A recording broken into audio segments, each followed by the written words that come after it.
વૃંદાવન ક્ષેત્રની અંદર અર્ધચંદ્રાકાર ગામ બન્યું છે.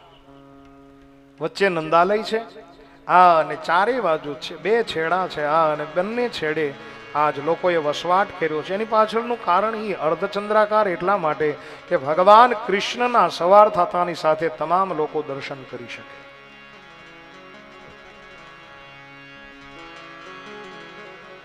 અને આજ ભગવાન ગોકુળવાસી મટી અને વૃંદાવન બિહારી બન્યા છે. ભગવાનનું એક નામ પડ્યું છે वृंदावन बिहारी लाल. बड़े भाव और श्रद्धा के साथ एक बार जय जयकार करें.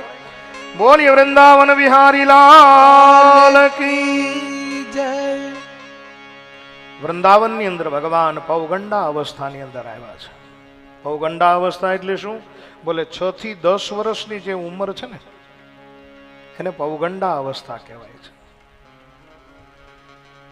વ્રજની અંદર આજ તમામ મિત્રોની સાથે મળી અને ભગવાન કૃષ્ણે નક્કી કર્યું છે કે આપણે ગાયો ચરાવવા જઈએ. ભગવાનના મનની અંદર શું છે? અસુરોનો સંહાર કરવો, ધર્મની સ્થાપના કરવી, ઈ છે. અને એટલા માટે ભગવાન કહે છે કે ગાયો ચરાવવી. અને ગાયો ચરાવવાની ઈચ્છા એની પાછળનું કારણ ઈ છે, ભગવાનને ઉતાવળ એટલા માટે છે કે રામા અવતારની અંદર ભગવાન રામ રાજકુમાર હતા, એટલા માટે ગાયોની સેવા નથી કરી શક્યા, કેમ કે રાજાના દીકરા હતા. અને એટલા માટે બીજા અવતારમાં ભગવાન કૃષ્ણ પરમાત્માને ગાયો ચરાવવાની ઉતાવળ છે. એકવાર માં યશોદાની પાસે આવી અને ભગવાન કૃષ્ણ કહે છે કે અમે ગાયો ચરાવવા માટે જઈ. ત્યારે માં યશોદાએ ના કહી, હજી નાના છો, થોડાક મોટા થઈ જાઓ પછી જાજો. ત્યારે ભગવાન કૃષ્ણ કે કેવડા મોટા? માં યશોદાએ કંટાળીને કીધું કે ભાઈ નંદ બાબા જેવા થઈ જાવ ને ત્યારે જાજો.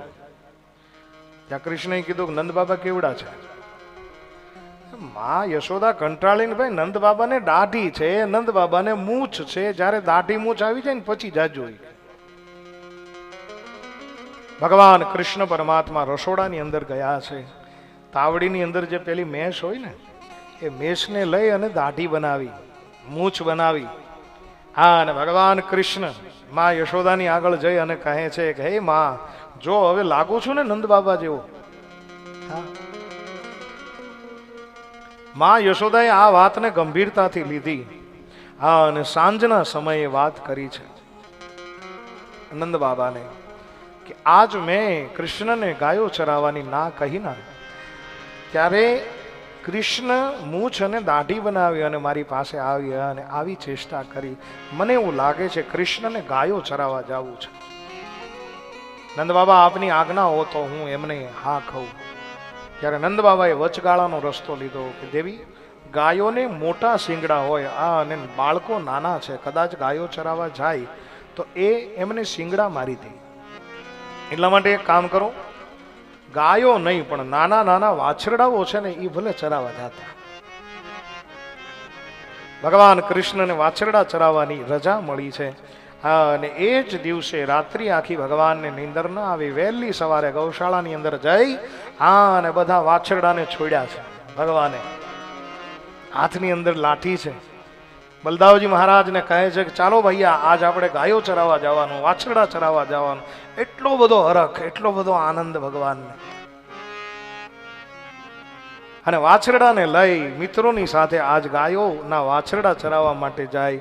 આપણે ત્યાં બહુ સુંદર મજાનું પદ કે છોટી છોટી ગૈયા, છોટે છોટે ગ્વાલ, છોટો સો મેરો મદન ગોપાલ.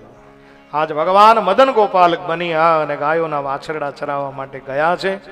અને વાછરડા ચરાવતા ચરાવતા વત્સાસુરનો વધ કર્યો છે. વત્સાસુર કોણ છે? વત્સાસુર મેરે ભાઈ બહેન મોહનું પ્રતીક છે.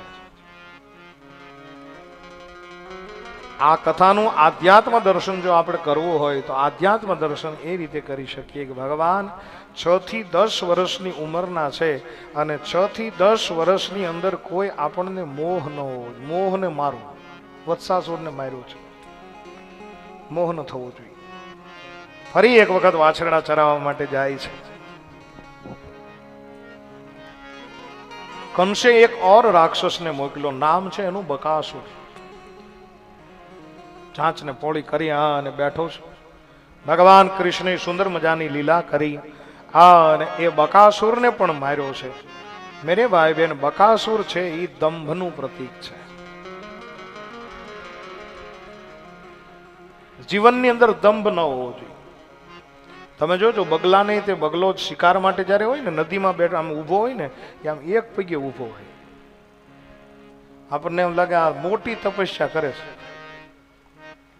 પણ આ તપશ્ચર્યા ક્યાં સુધી? માછલું ન જોવે ત્યાં સુધી. માછલી જોવે એટલે તરત પટ દઈને પકડી લે. આ દંભ છે.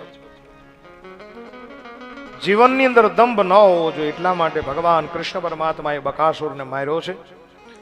એક વખત વાછરડા ચરાવતા ચરાવતા બકાસુર ન આવ્યો એટલે તરત કંસે અઘાસુરને મોકલ્યો, અજગરને મોકલ્યો.